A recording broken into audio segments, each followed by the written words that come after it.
po, magandang hapon. Ayan, update po tayo dito sa Phase 6. So, bali kagahapon po, hindi ako nakapag-update kasi nga po, pumunta po akong Jollibee. Bidaan saya kasi, ayan. Si Kuya Joan po kagahapon, nandito siya. Nag-start na po siyang mag-tiles. Kung makikita niyo yung ating gate, hindi pa namin natapos. Kasi nung isang araw daw po is nagkaroon ng problema dito. Nawalan po ng kuryente. So, ayan nga po. Si Ray, doon muna sila gumawa sa Phase 3. Tapos si Kuya Joan na lang ang nilagay niya dito. So, ito po yung sinasabi ko sa inyo na... Ito po yung sinasabi ko sa inyo na... Ang itatiles na lang po namin dito is yung front extension. Ayan po, picturean po natin. So, ito, kung iba po yung gagawa nito, baka po abutin to ng mga 5 days. So, dahil pakyaw po yung gawa namin, kaya po namin itong tapusin ng 1 o 2 araw lang. So, ayun din po yung difference ng meron ng nalalaman sa wala pang alam. Ayan. So, isi-share ko rin po pala sa inyo, sa pagka-tiles po namin, laging halong simento, tsaka tiles adhesive. Ayan po siya. So, sabi sa tile center, na ino-orderan ko po lagi ng mga tiles, sabi niya, ma'am, ang bongga nyo, kasi, laging, ang dami yung tiles adhesive, ang dami yung tile adhesive na in-order. Tapos ABC pa yung brand. Ayun. Yung po kasi is, mas gusto nila rin, nila Kuya Joan, yung ABC. Kasi nga, yes, mahal siya. Kaso, pagdating po sa tiles insulation, hindi po tayo pwedeng basta-basta lang. Yung mura-mura lang. Actually, labor lang naman kasi talaga kami. So, hindi namin din iniisip na mako-compromise yung mga materials na gagamitin.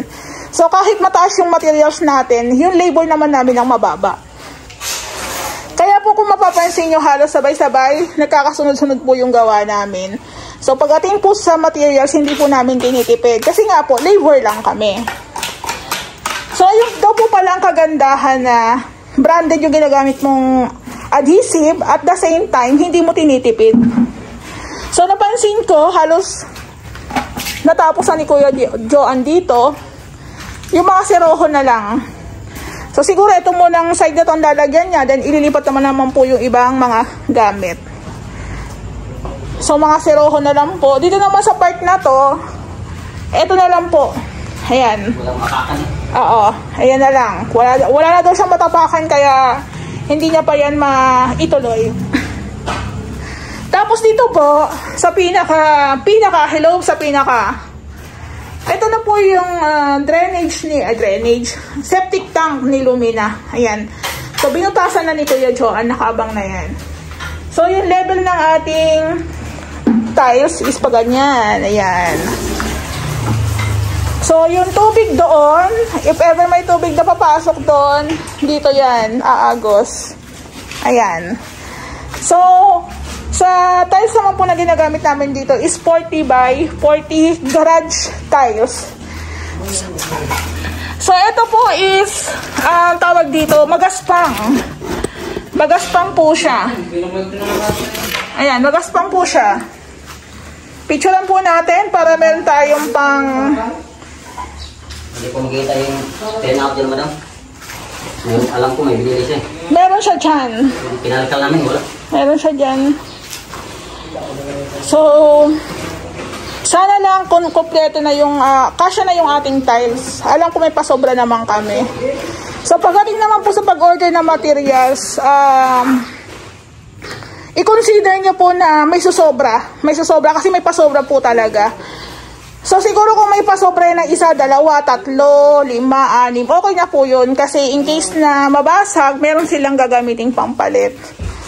So, depende na lang. Baka naman ang sobra is 10 o 20, di ba? Yun. So, konti-konti na pong nabubuo. Parang yung ano na lang po ang hindi namin nagagawa. Tawag dito, kitchen cabinet. Tapos itong gate hindi pa namin natapos. So katulad po pala ng nasabi ko, nilakihan po pala yung awang neto. Para po hindi na kami magbubutas ng square, lulusot na lang po yung kamay. Oh. Ayan. So, dito naman po sa loob, andito pa po yung mga marine wood. Ayan. Yung mga marine woods. Ayan. Since nag-umpisa na pong magpintura si Kuya Joseph dito sa room sa baba, ayan, nilabas niya muna yung mga tawag dito, mga Lazada, Shopee. Mga accessories ni ma'am. Ayan. So, dito po is napipintura na si Kuya Joseph. Picturean natin. Ayan. Ayan, ayan, ayan, ayan. Ang bongga rin. So, ito po, ang pintura po nito is graded. Same lang po sa taas. Yung 3 kwarto po is graded po siya. So, ito naman, alam nyo guys, i-share ko lang po sa inyo, yung may-ari nito, sobrang laki ng tiwala sa amin. Binagsakan ako ng kulang-kulang 400,000 pambili ng materyales. Ito na po yung lahat. Nakikita nyo po, ayan. Tapos lahat po ng resibo nito, nasa bahay lang, hindi niya pa kinukuha. Kahit nakailang punta na siya. So sabi ni ma'am, kasi actually, yung resibo na sa akin, pero pinipicturean ko po yun, tapos sinesend ko kay ma'am. Minsan nga hindi ko na nasasend kasi ang dami ko rin po kasing ginagawa. So ito po is nasa 400 plus na ang tinatakbo ng materyales. Hindi ko lang po alam kung magkano yung mga accessories ni ma'am, pero tatanungin natin yan para magkaroon din tayo ng ideas. Tapos, ito nga po pala, nabasag, di ba nabasag nga po yung ating hagdan? Ito po. Actually, kay ma'am ko pa rin yan ipapacharge yung tiles po kasi is 140. Tapos yung bayad ko dun sa inutusan ko is 250. Pero, ito na po yung inutos ko dun sa runner. Ayan. So, sa paradahan po ito nang galing. Inutusan ko po yung runner ko. Dinala ko na lang po dito sa unit. Buti na nga lang po, merong pang stock. Dapat ihiga natin. Ako, nakakatakot. Baka mabasag. So, ayan, hiniga ko na lang. So, sa amin po, pag may mga ganyang errands na kailangan lumabas, mag-gate pass, pag hindi po available si Ray, nagpapautos po talaga kami. Sa halagang 200, 250, 300, depende po sa mauutusan. Kung sino po yung available, yun po yung singil nila. Ulitin ko lang po, sa lahat po ng transaction namin, wala po akong tie-up. Wala po akong porsyento dyan. So, pure ano lang talaga, asikaso. So, kung i-charge ko po kayo ng 300, 250, 200, i-consider nyo po yun. Kasi malaking bagay na po sa inyo yun na hindi na kayo pupunta dito sa Lumina para lang bilihan kami ng tiles na gagamitin. Although, asikaso namin lahat, pero hindi po sa lahat ng pagkakataon is available din kami. Sabi ko nga po, si Ray as contractor is gumagawa din po siya. So, since kung siya po yung gagawa niyan, masasayang pa yung oras niya. Lalo na kung gate pass po ang kukunin, pipila siya ng siyam-siyam doon sa office. Kaya po talaga nagpapautos kami. Mula po nung nag-umpisa kami dito sa Ray House Makeover. Ayan. So, ikakabit na lang po yan ni Kuya Joanne sa mga susunod na araw. So, ang ganda na. Ang kulay po natin dito sa baba is white. Semi-gloss na white na po ang kulay natin dito. Ayan, the rest ng wall. Tapos ito po is naka-tiles tayo. Ang dali lang po sundan ng renovation. Makikipag-usap lang po kayo sa akin ng maayos. I-discuss nyo lang sa akin ng maayos kung ano yung gusto nyo mangyari sa unit nyo. Ang dali lang. Kasi isang unit lang naman yan eh. Parehas ng design. Bahala na kayo kung meron kayong cove ceiling or meron kayong room dito sa baba or wala. So, ganun lang. So, dito po, napansin nyo, is sa may part ng hagdanan is meron tayong parang ang kulay nito. Ano mang kulay nito, Sep? Hindi ko nakita kulay nito eh. Ito ba yun? Hindi ba? Nasa taas. Ay, nasa taas? Yeah, check ko. Ang kulay po kasi nito is, sabi ni ma'am, is may touch ng brown. Hindi ko lang natandaan kung anong pangalan. So, halos sa execution kami, pero sa design talaga, si client. So, naglagay din po kami ng baseboard paint. Maganda talaga pang may baseboard paint to. Ang size po niyan is 8 cm. So, i-consider nyo po pag minsan meron tayong mga ganitong incident kasi hindi po talaga yung maiiwasan. Actually, nililoko ko si ma'am kasi nga nasira yung kanyang hagdan, nabasag. Kasi nga po, ito po drop ceiling nila is free lang po yan. Free na lang po namin yan sa kanila. Kasi nga po, first client namin siya sa phase 6. Ang ganda. Hala, nakaka-inlove. So, ang swerte, diba? So, kinonsider din ni ma'am. Sabi niya, ma'am, sige, okay lang yon kasi hindi ba bait talaga yung may-ari nito. Sabi ko nga, ma'am, i-charge kita doon pero biniro ko lang siya. Kasi, yung tiles po na sumobra dun sa kitchen, yung sa wall, is binigay niya na lang po sa amin ni Ray. Pero ito po, since siya yung first client namin dito sa phase 6, libre na po itong kanyang drop ceiling.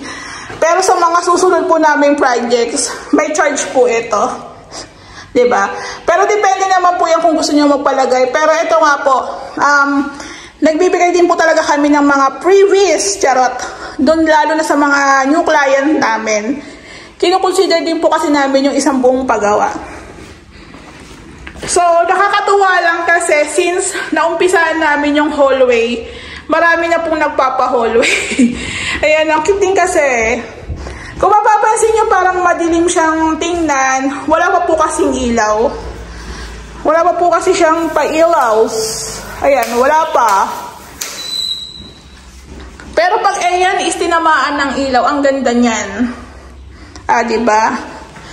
So, meron din po tayong baseboard dito sa palabas. So, first coating pa lang po yan. Pag kumapal po yan, lalo po yan, kitang-kita na yung pinaka-detalye. Ang ganda. Eto nga po pala kay ma'am, wala kaming pressure dito kasi hinahayaan niya lang kaming gumawa. Minsan nga, hindi pa ako nakakapag-update kasi nga malayo po yung phase 6. Pero, okay lang yan ma'am, okay lang yan, walang problema, hindi naman kami nagmamadali. Shoutout ko lang din po pala si Sir Jefferson, yung may-ari nito. Si Sir, nasa abroad, diba? Pero ang bait. Ang kinakausap niya, yung kanyang wife, si ma'am, kung may nakita siyang hindi niya gusto o may gusto siyang i-check, pinipm niya si ma'am, ipipm naman ako ni ma'am. In a nice way. In a nice way. So, natatawa yan si ma'am pag napanood niya ako. Ma'am, ang ganda na ng unit. Ayan, oh. Ala, ganda na, oh. So, sabi ko sa inyo, uulitin ko na naman, yung brown, gray, tsaka white, black na bintana, ang ganda ng combination. So, waiting lang tayo sa blinds. Makikita niyo lalo yung ganda ng isang kwarto pag nalagyan na po ng mga accessories. Diba? So, ito po si ma'am.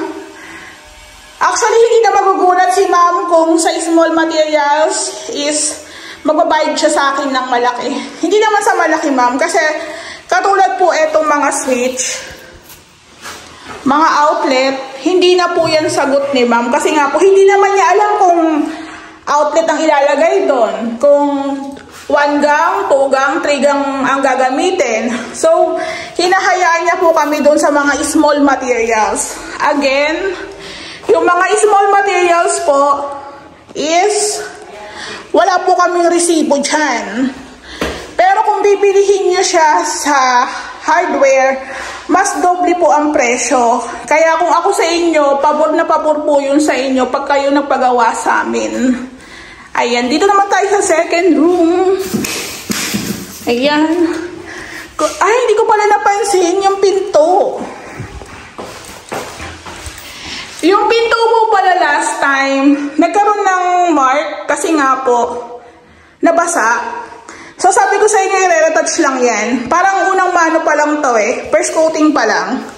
I-shoutout ko lang po pala si Sir Cadet niya ng Phase 5 Lumina tsaka yung kanyang white. Ma'am, thank you sa binigay mo sa aming pa-wine tsaka chocolate. Sir, thank you, thank you.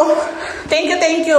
Si Sir na OFW na hindi pa kami nagkikita, pinagkatiwala sa amin yung unit niya.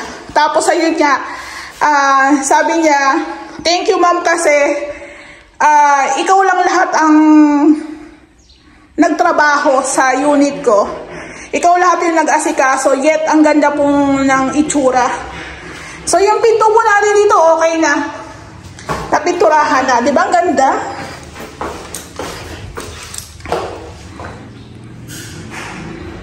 So ganun po yung sinasabi ko. Huwag na po kayong magulat kung i-charge namin kayo sa mga small materials na ginagamit. Actually, mura na po talaga yan.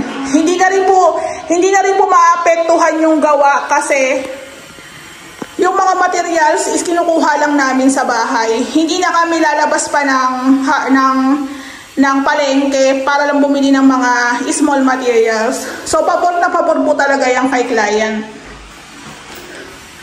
So, ang ganda na. Ang kulang na lang po dito sa room na to is yung built-in cabinet ni ma'am. May built-in po to. Kaya kung magpapa-admin po kayo ng built-in, makakapag-abang po tayo ng 2 pin lights or any pa ilaw na gusto nyo malapit sa built-in cabinet. Ayan. Ayan na naman ako. Ang ganda, di ba? Online lang po yan. Online. O, di ba? Ang ganda daw ng ceiling. Yes po, kasi naka-PVC ceiling panels po ito. Lilinisan pa po namin yan. Lilinisan pa namin yan. Ang ganda na. So, I think, ito po is nasa 1, 2, 3. Siguro po ang kasya po na bed frame dito is double. Pwede rin po yung queen size. Pwede rin po yung queen size. Kasi kahit hindi masasara ng konti, okay pa rin, makakadaan pa rin naman yung tao. So, ang ganda na po, diba? Kulang na lang ng blinds, ibang accessories. So, ito nga po pala, explain ko lang. Sa gawa po ng Ray House Makeover, kontrata po kami. So, yung taas po, kaya po namin itong gawin ng it's a matter of, it's a matter of 15 to 20 days. Kaya po namin itong gawin. So, kung ako po yung contractor, at halimbawa, ipapakontrata to sa akin ng, halimbawa lang po ipapakontrata sa akin to ng 50,000. Kukuha po ako ng maraming tao na gagawa para masapul ko yung completion ng project. Kasi pakyaw. Pero kung ang pipresyo mo dito, 50,000 tapos arawan. So, ang tagal nun. Diba? So, sa amin po kasi talaga, sanay na kaming gumawa. Kaya kung expected mo, ambisyon namang gumawa, tapos ganyan yung labor. No. At pinagbabasehan po natin doon, yung quality po ng gawa. Yung quality po. Hindi po yung, kasi kami contractor nga kontrata nga, diba? Hindi po kami arawan. Hindi nyo po kami paswelduhan. Kami po yung nagpapasweldo sa kasama namin sa hanap buhay o sa mga tao namin. Ganun po. So, doon sa magiging gawa namin dito, hindi nyo na po problema kung mabilis po kaming gumawa. Diba? Kahit tapusin namin 2 araw yan, wala na kayong pakialam dun kasi ang importante, natapos namin kasi nga kontrata. Diba? Kumuha kami ng maraming tao, ng skilled na tao para matapos yun. So magkaiba po yung arawan sa kontrata sa Pacquiao. Diba? Iba po yun. Pag sa yung arawan, aaraw-arawin ko to pero mabagal. Diba? Meron namang kontrata na maayos, pulido, pero mabilis, 'di ba? Kasi nga po Pacquiao. Magkaiba po yung arawan sa Pacquiao. So ito naman po yung PVC ni Ma'am dito. Okay na. Ito po pipinturahan po namin yan ng brown. So ulan-ulan, na-observe po namin kung may leaks. So maganda rin po 'yon para na-observe namin yung unit kung may pa ulan-ulan o tulo-tulo dun sa baba. So, bukas, pupunta yata si Ma'am. Hi, Ma'am. Ang ganda na, oh. Mukha lang siyang dark tingnan, pero pag tinamaan ng ilaw, iba. Wala pa po kasi yung pinaka-ilaw nito. Naku, ang bongga ng pailaw nun. Hanggang siya, no? Lawit-lawit siyan.